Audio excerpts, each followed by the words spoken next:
Hello, everyone, and welcome to the Always Aggressive podcast. I'm your host, Hunter Massengill, alongside Coach Tony Ursuline, Corey Palm, our producer, Director of Ops SID, Tanner Lipsett, and a new face on the show for today, and Head Assistant Coach AJ Shop. Guys, how are you doing today? Doing well, man. Everybody good? Well, before we get too deep into everything, a little background on AJ before we get into last weekend and this coming weekend. This is your third season with the Boilers. Started back in 2017, got bumped up to the head assistant this offseason. Wrestled at Edinburgh, had your first coaching stint directly after college at South Dakota State, where you coached, I would say, a couple pretty successful guys. Had a guy win a Big 12 championship, same guy, NCAA runner-up. That guy was 133 pounds, come here. You were a 133-pound wrestler yourself. Like I said, I would call that a success as a coaching job. You may have a different spin on it, but what is that, having that success at such a young coaching age, done for you and your confidence coming into the job here?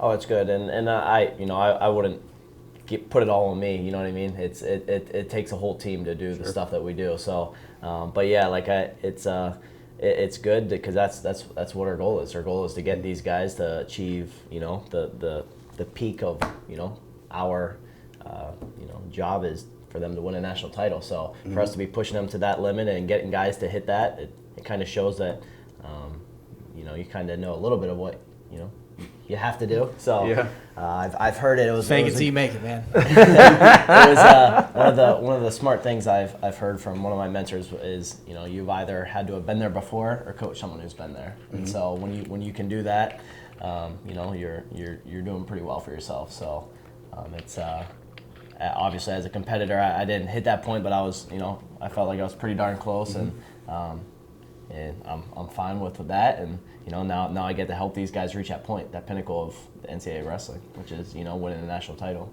Yeah, I mean you were you placed in a few NCAAs.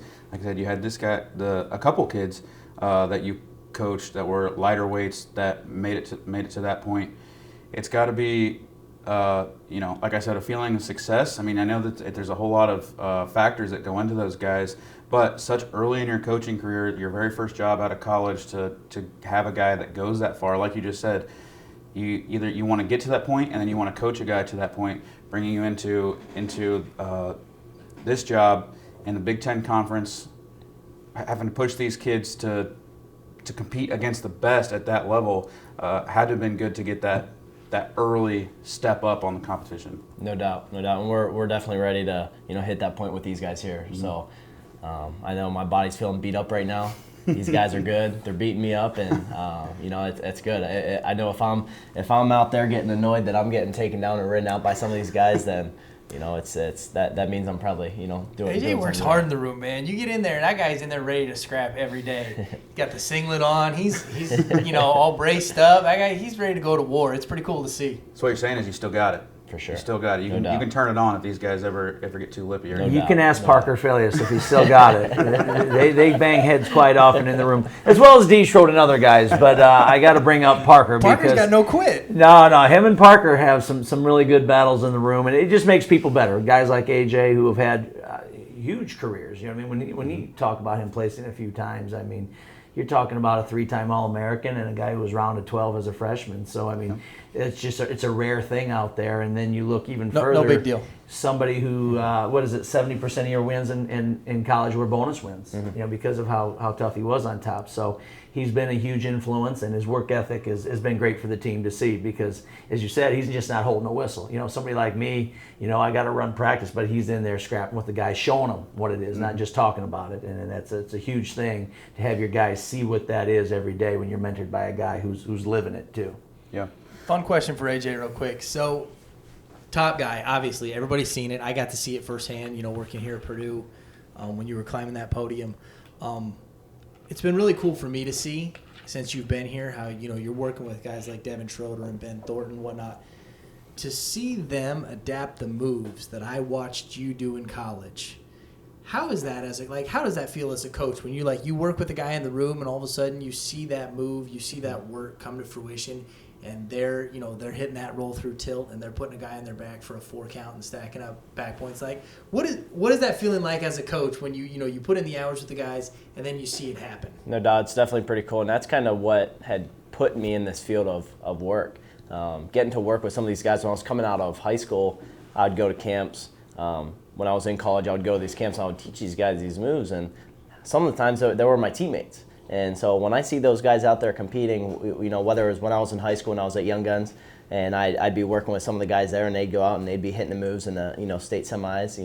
They weren't on my team, but they were a club guy with me at Young Guns with Strip Matter, and to get to see those guys out there doing that stuff. And then when I got to college, my teammates were doing that same stuff, and that's like, man, that's awesome.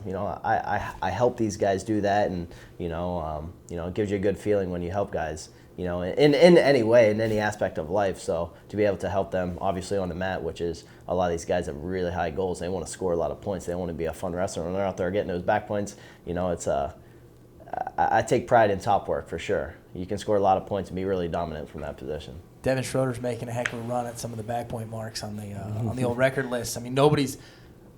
I shouldn't say nobody, but catching Jake Pataxel on our all-time back point list is going to be darn near impossible. That number's huge, but it's really cool to see Devin making a run at that with some of those tilts. Yeah, for sure. He does some things unorthodox, and it's I feel like that's what makes top guys pretty unique. And then you kind of bring in a guy like Daniel Lewis that we have. He's very similar to me, but in many ways he's also very different, and it's kind of cool to see how guys, nobody's going to do the exact same things that I do out there on a mat.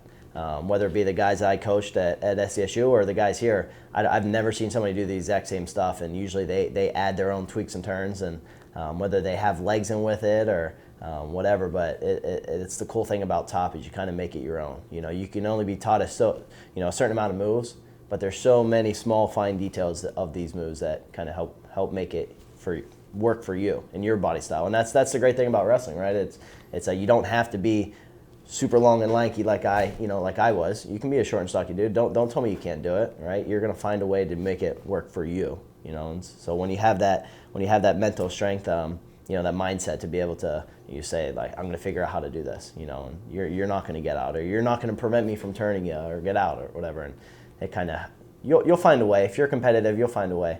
Thinking about Parker, we were just talking about a little bit ago, and we already have a couple bets going on, coming into the Michigan State Open about certain moves and certain ways that this move's going to be called, and is it going to be back points, and because we get there often, right? We keep kind of making these situations happen, and we're gonna find out this weekend when we ask some of these refs. Well, wrestle-offs this past weekend. Before we get in, we'll touch a little bit on some of the results from this past weekend, but for both of you guys, did everything go as planned in terms of everyone cutting their weight, everyone kind of getting into that first week routine, that weekly routine? Some of the team, this is their first time making that trip, that first week, and some guys getting back into the routine, some of your upperclassmen. No, yeah, I was happy by and large with the way the team went about their business, the way they brought their weight down, made weight, competed, warmed up. You're always watching for those things. We talked last week about kind of how we view wrestle-offs, and so by and large there was some things that I really liked. As always, though, there's some things that the reason you do it is so you can do it better next time. And this week we have competition that's going to count on a record form, anyway. Right. And so, we'll iron those details out. But I was by and large, I was very happy this time of year where we're at, how we cut our weight, how we competed. Seeing some of the things that we've been working on, taking it from the room to a match was nice. It's a good start for us. Well, at the 125, 133, 141, all those guys won multiple matches on Saturday. Especially for you, Coach Shop, the 133 spot, no matter which way you turn it, you're going to have a new face in that spot because it's been held by the anchor of the lineup in Ben Thornton for the last couple of years. What's it been like for you? Not only because that was your spot in the lineup in your time at Edinburgh, but also to kind of have to prep a guy to come in and replace the shoes that Ben Thornton left behind. Mm-hmm. Yeah, no, it's he definitely has some big shoes to fill. He was a guy that did a lot of the things right, and a lot more than most people do. And this is a sport where it's it's hard. You know, it's really hard to do in general, let alone do the right things and live that right lifestyle. And so, you know, Ben was a guy that did that. And so we have several guys in there that are battling for the spot, and you know, they're hungry. You know, they really want a taste of that. You know, getting in that lineup, wearing that, you know, that P on their chest, and you know, we have the guys that are doing the right things, and you know, we're gonna see. You know, it's nothing set in stone, and you know, we'll see how the guys do this weekend. You know, how all this work that they put in the summer, you know, what that's going to do this weekend. So, I thought one of his lightweights, just since we're talking about those guys, Devin Schroeder had a pretty good edge on him this weekend. I like what he's been doing. You know what I mean? That's a young man who, you know, he was at nationals this weekend. Yeah, he had a couple tech falls. He's scoring points. Like you said, we know what he's doing on top, and he's getting better from other positions. We've asked him to you know, to be better on his feet, you know, be better on underneath, on bottom. But I thought he has a good edge. You can see it on him. You know, we have some high hopes for Devin this year, but I really like as a lightweight, you know, kind of where he's at. He really seemed to have separated himself from the rest of the guys in the room. You know what I mean? We're at 33, maybe it's not the case, right, as we look back at results. But I was really happy. Yeah, it's kind of noteworthy in my mind of how Devin competed and what his training has looked like with Coach Shop here recently. And that's something you have to, I mean, we talk about it all the time, but in Big Ten wrestling, you have to separate yourself, and I mean, separate yourself from everyone in your wrestling room, and to separate yourself from everyone else in everyone else's wrestling rooms too. And it sounds like that's what Schroeder's doing on a daily basis. no doubt, yeah, his edges is something that I feel across my head. You know, every time when we're in practice, he comes at me, and you know, honestly, that's what you want. You know, sometimes you have guys that, you know, they're like, all right, he's the coach, he's going to beat me up. I'm probably going to get beat, so I'm just going to, you know. But you know, when guys, I've noticed in my short career as a coach, the guys that come at you, and they come at you hard, and they don't care who you are. They don't care if, you know, they're a freshman in high school, a sophomore in high school, right? And so, you know, it doesn't matter the age of these guys. It was same thing when I was in college. I was wrestling, I think, an 8th grader, who's, you know, a really good kid. He's, you know, national champ now. He's a world champ, and you know, that kid was coming at me, right? And you know, when you sense that thing and get that you know, that mentality in guys, that you know that is going to help them become really good. But yeah, our lightweights are doing pretty good, and you know, I think another, you know, good addition to our staff with Leroy Vega. You know, it's a complete 180 style of me, right? And so it's going to help guys in ways that, you know, that I necessarily wouldn't help. You know, so I have the best of this world, and he has the best of this world, right? And so, you know, to be able to put you know, that in front of these guys, you know, there's no reason why these guys, you know, can't be going out there becoming All-Americans, national champs, right? These guys have, you know, a really good opportunity right in front of them, that, you know, we both get to scrap with these guys. So Leroy still puts on his shoes, right? He still gets in there and grinds. That's what I was going to ask. Leroy was a 125. I know you said you've been working with Devin. Are these guys ever asking for a matchup between you and Leroy? You guys ever come to blows and settle it on the mat? Vega don't want that. Come on, let's be honest here. Come on. You think you got him pretty easily? I'm not saying anything, but hey, Vega would get in there and hand fight. But what I will give though is a shout out to my club coach, one of my club coaches in high school, Strip Matter, and he just says, "You remind me a lot of him, and I hated to wrestle him." So we'll leave it at that. Well, we will have Vega on at some point during the season. We'll ask him the same question, and we'll see if he has a similar response, and then we'll see where it goes from there. Trying to start something. I love it. Yeah, here we go. I'm just trying to make something that doesn't exist. We're gonna stir They it don't up. call it the Always Aggressive Podcast for nothing. I mean, All I'm saying is We're stirring it up. We have a 10-minute intermission in most of our duels that we could have a great halftime show with. Two new faces Singlet under the suit. Singlet under the suit. Yeah, exactly. That's what we'll call it. The alliteration is intriguing. I like it. There's something there. Two new faces also in the middleweight classes at 157 and 165. Kendall Coleman won a couple matches, and Emil Sondland won a couple matches at 57 and 65 respectively. What have you liked out of those guys that you've seen so far wrestling in wrestle-offs and in practice? I mean, I think we know that what they're capable of, and their ceiling is very high. So we're very excited. And they've got some nice mentions in some of the preseason stuff. Amel actually had been ranked in the top 25, and I know Kendall got a nice mention the other day on Flow as far as people to watch. So they're getting some nice recognition, but their ceiling is really high. So what I'm looking for is just consistency in that lifestyle and how they make weight, how they come in. The edge we talked about, with wanting to see on Devin, same way, just wanting them every day to come in and really go about their work in the way that we know they can, because they have lots of talent. They're great kids. They have great skills. Like, we just want that from them every time they step on the mat. We want that consistency. And sometimes as a young wrestler, that can be the tougher thing. That consistent grind of what it is every time. When you're in high school, you may only have to really be at the height of your game 4 or 5 times a year. It just depends, right? Some states, you're not going to be tested that often. And so when you come into this environment where you're tested every day and then every tournament and every duel, that's what I'm really wanting to see from these guys, is that consistency and them coming with that edge every day, not taking a day off. Well, Leidy, Line, and Bruner, they all won matches. We won't talk about them too much because they're winning matches. That's what they're supposed to do. Old hat. Yeah. Well, this past weekend, for all intents and purposes, was just a high-octane tune-up for these guys trying to get back into that swing of things. This coming weekend is the real deal. They go to Michigan State up in East Lansing. It's a little bit different tournament and format. I'll let you explain, kind of the differences between the open bracket, the freshman sophomore bracket, and then the guys that are going up there and get some matches unattached. Yep, but it's fairly simple as far as the bracketing goes. There's going to be 2 divisions. There's freshman sophomore division, and then there's going to be the open division. Okay, they are limiting the field, although I understand it's going to be very big. We have I think 6 other Big Ten teams, and then a lot of other schools. Yep. In. So I think we're looking at, what is it, around 250 kids per division. Yeah, somewhere in that neighborhood. I think they're aiming for 225, but they're going to go over. Yeah, and from what I understand is they're already full. So I mean, it's going to be a full day of wrestling.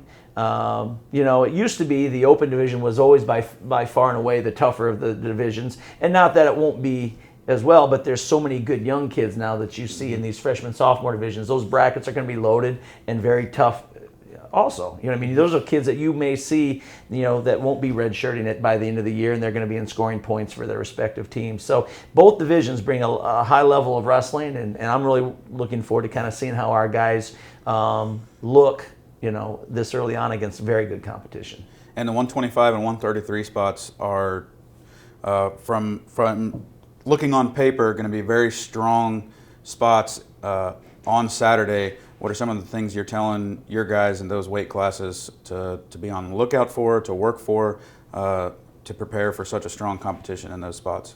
Honestly, all I see is telling them is just it's an opportunity, right? It's we've been beating each other up, for this past summer, and we're ready to go beat up other dudes, right? So to be able to have an opportunity to put your stamp right on the year right away, and I love it, right? It's to be able to, because honestly, from the conditioning standpoint and all that stuff with our guys, we're ready, right? Yeah. I've sensed it. I've seen it in their faces when we're done after a really hard workout, like these guys are ready to go again, right? We just got done with a super hard workout, the conditioning, and they're mentally and physically, everything's ready. I think everything's ready on point and ready to go out with a bang, And that's one thing. It's always interesting to these open tournaments. We look at the teams that are supposed to be there and who puts it on their schedule and so on and so forth.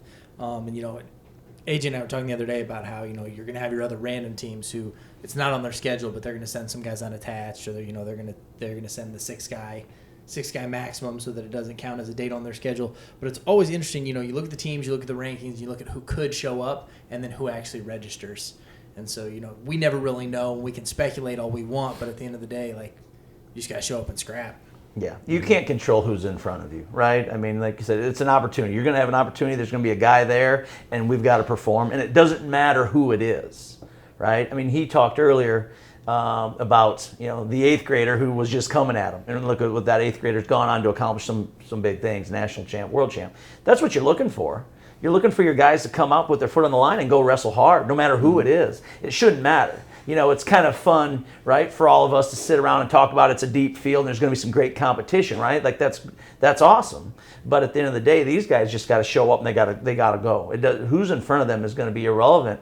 Man, we just want to scrap. And I'm just like AJ. I want to echo what he said. Is I think the team's ready. They're in shape and they're hungry to get after somebody else. So it will be a lot of fun to start off our season up at Michigan State. Well, I think you alluded to the team being ready, like you just talked, Coach. You just talked about the team being ready, like they get done with matches and they're ready to go again. That's one thing that's going to be a big test this weekend. Is it's 10 plus hours of a tournament and they're not going to be wrestling back to back. We're going to be there so long. It's going to be it's crazy. It's going to be a long day. These guys are going to have they'll have a match and then they have to wait 10, 30 minutes, an hour before their next match. What's the minimum? It's got to be 30 minutes. 30 Yeah, that's what I 30 thought. minutes, They got to have 30 minutes between matches 30 minimum. 30 minutes between matches. It's also seeing a lot of these young guys, the guys that are wrestling in the freshman and sophomore divisions, of how they keep themselves loose, how they stay focused, how they keep from, getting all comfortable in the corner, trying to relax, trying to rest up a little bit. Some of that's we've talked about that.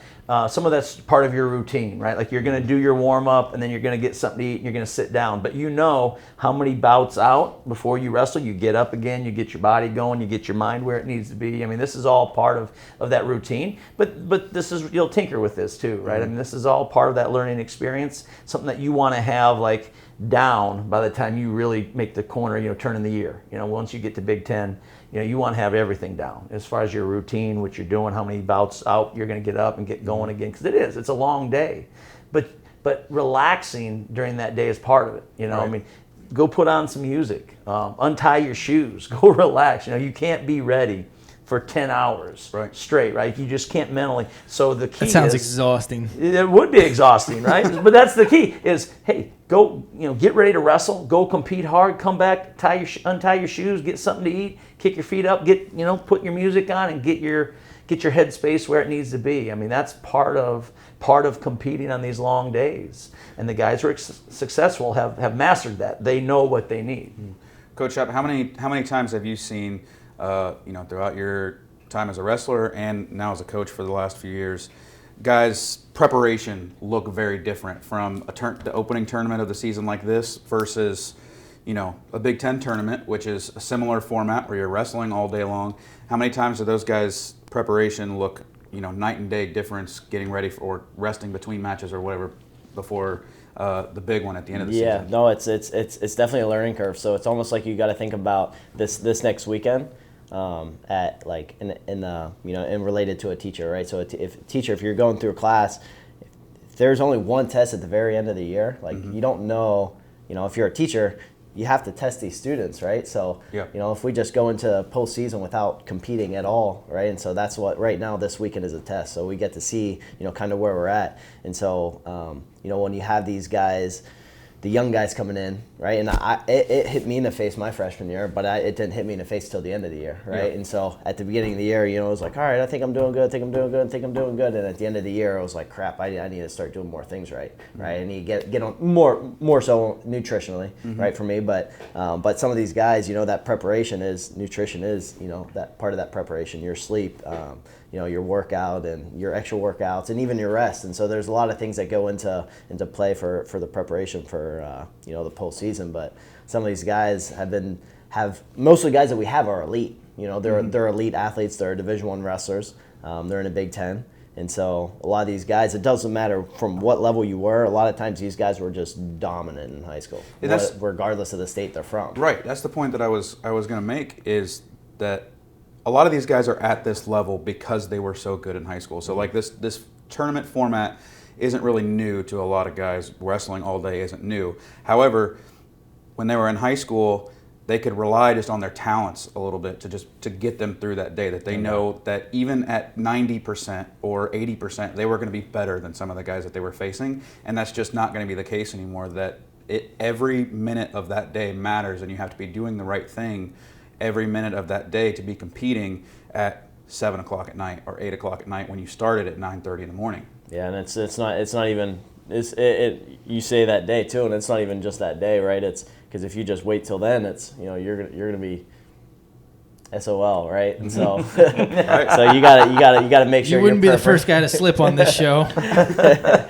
It's no, it's good, and so like kind of it's just when you mature, right? You get to realize, all right, man, if I want to win a national title, like it's hard to win, and we say this all the time, it's hard to win a national title when you're doing absolutely everything right, right? And so if you let an athlete think about, all right, am I doing this right? Am I doing this right? No. Am I doing this right? No. Am I, and so when you start adding these things up, and if you're not doing all the things right, you're already at a really big disadvantage, right? And so, we just try to get on our guys about the consistency, and we say it all the time, right? It's the most dominant wrestlers, the best wrestlers are the consistent guys, the ones that do it all the time, because we're all tough, right? We do this crazy sport. We're all tough in some way, and we have our spurts of going tough, but the guys that can constantly be tough, mentally tough, physically tough, pushing yourself up there, it's set yourself apart for sure.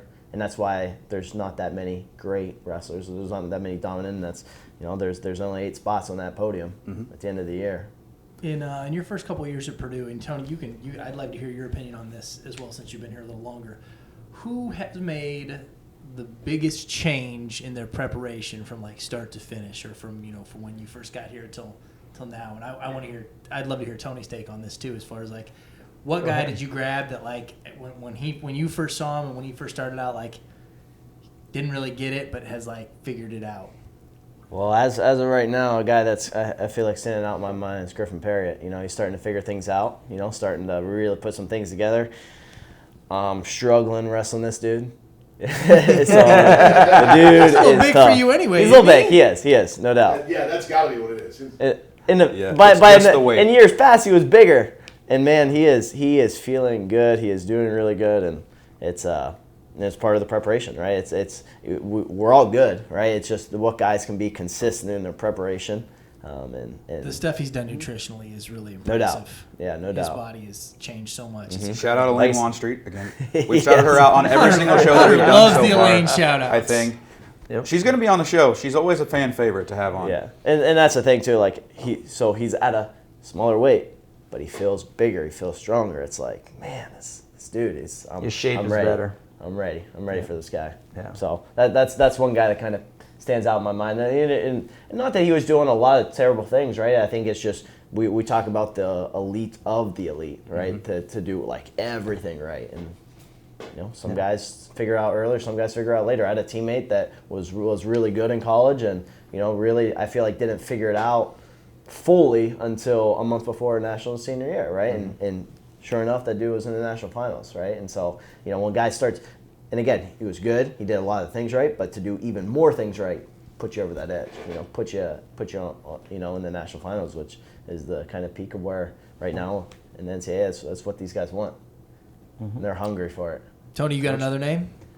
I don't know if I can give you one. I mean, I got a couple names. I mean, to me, this is the great thing about the sport, right? Like they come in boys and they go out men, and so every 4 or 5 years you see huge change in these young people, which is awesome. That's what I love about the sport. I mean, aside from the competitive nature which drives us all, but I mean, you think in the short term, like one young man, I mean, Nick Lawrence, who had never been in the lineup to my knowledge until my first year here, placed at Big Tens, went to nationals, and was 2-2. And to watch his transformation just from the start of the year to the end of the year was huge. Like, just to watch that was awesome. I really was excited for him and the distance that he came, in a very short amount of time when we're talking about 1 year.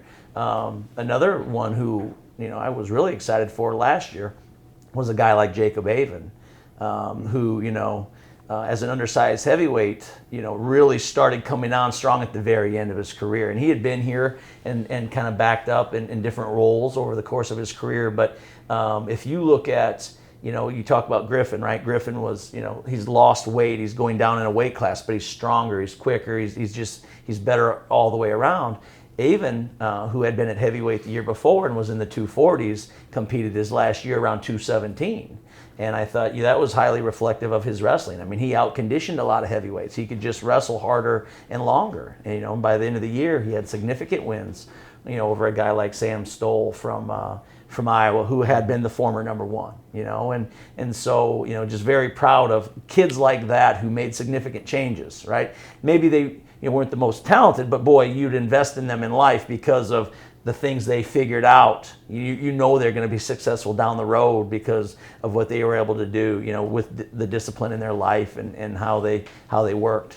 And in that same vein, when you have these guys that we're talking about making that jump or coming in maybe a little bit slower before they have to figure something out, what is it that makes that light switch flip? Is it take them getting their butt whooped a couple times to really flip that switch to figure out what it's like to be at this level and what it's going to take, or is it a big win like Avens over Stoll that you wrestle up to the competition that you have to be at? Which of those things is more likely to cause a guy to really turn it around and figure out what it's like to wrestle at this level?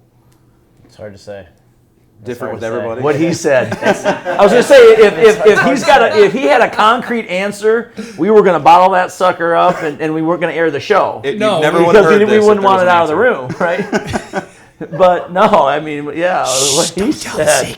I feel like there's just a lot of different factors that depend, because it's, again, this is a really hard sport, right? So for the guys that, heck, I have a lot of respect for guys that, I had a teammate in college. Again, he was the smallest guy on the team, and I think he hit the starting lineup for a year, and the dude just he took some beatings. He did, right? Like just on the mat, right, points wise, and the kid was tough, and he was doing extra work, right? He was a little small, but the dude grinded away for 4 or 5 years. And that it's a lot of work, right? Yep. That you put in, right? And to not necessarily have a chance all the time to go out there and wear it, it's hard. And so when you have guys that have really high potential to do good, you're like, man, what's missing, right? What's missing? How can I get you to flip that switch? Where is the switch, right? You're just looking for it on these guys, and it's some guys don't find it, and some guys, whether it's right after their redshirt year, whether it's the end of their redshirt freshman year, whether it's not until their senior year, right, their 5th year that they're finally like, wow, I don't really have much time left. I better get going. Some of the guys find that clock, and they're like, wow, I only got 5 years left, right? So then they get down to the grindstone and get rolling. So. And that's just the golden question for all coaches is be able to find that switch in every guy and hopefully find it as early as possible. Well, yeah, and it's not like you find the switch once, right? Mm-hmm. Like, you can't just find a switch and say, well, he's good for the rest of his career, because every year changes. Every year is different. I mean, you may have found a way to motivate this young man and get him to buy into what you're trying to do, and he goes on to win a national title. Well, now next year is completely different. I mean, he's a national champion, and in his mind, he may view things differently, So now you got to find a way to motivate him again, and that can change from year to year. I mean, if you look at simple as somebody like Jordan Burroughs, in his experience, how he motivates himself now is completely different to how he motivated himself when he was a young man. Right. It just, your situations change. Who you are as a person changes. And so consequently, your experiences are different. You've got to motivate them in different ways or find different reasons why. We talk a lot about, you got to know why you're doing this, because it's hard. Like AJ said, this is a really tough sport. Sure. And so why you're doing this can change. It's not more or less valid. It's just going to be different. And so maybe Jordan now is chasing his legacy, more than just honors. He's got the Olympic title. He's got world titles. He's got national titles. He's got a few medals. So that why, and I don't want to speak for him, but the why is different than when 10 years ago. Right. And I think it's that way for lots of guys. There's different whys now, and then as they accomplish things, you got to reset your goals and find another reason why you want to accomplish the next phase. Yeah. Well, a lot of guys are going to try and find that in their first couple matches up in Michigan State this weekend, making the trip up to East Lansing. Team leaves on Friday afternoon. It's about a 4-hour drive from here in West Lafayette, so if any Boilermaker fans want to make the trip up, starts at 9:30, so you have to leave pretty early. Sounds like we're gonna have a great contingent of parents there. I've heard from a lot of them. They're gonna show up in force. It sounds like, so we should have a pretty good following. Well, that's good to hear. If you can't make it up there, you can always follow along on Twitter at Purdue Wrestling. If you have any questions, comments, feedback, anything you'd like to hear discussed with any of the coaches, please tweet comment at Purdue Wrestling on all social accounts. So for head coach Tony Ursuline, Coach AJ Shop, Corey, Tanner, I'm Hunter Massagill. Always Aggressive Podcast. We'll see you next week. And as always, boiler up. Boiler up.